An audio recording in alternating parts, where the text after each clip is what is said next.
On pourrait imaginer qu'avec un 63-59, tu as eu peu besoin d'avoir recours à ton petit jeu. Or, tu as énormément utilisé ton sandwich sur des greens. Tu avais des clés très claires et très précises.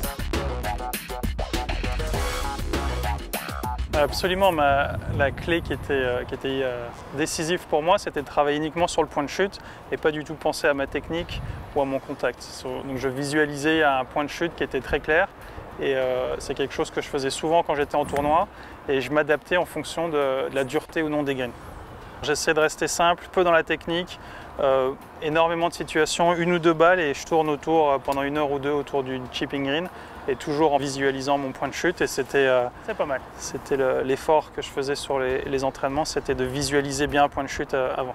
Alors une approche un petit peu plus levée, je reste sur simple au niveau du point de chute. L'idée c'est de venir prendre l'entrée du green et laisser la balle rouler au drapeau. Le green est un peu en descente, donc il faut lui donner de la hauteur.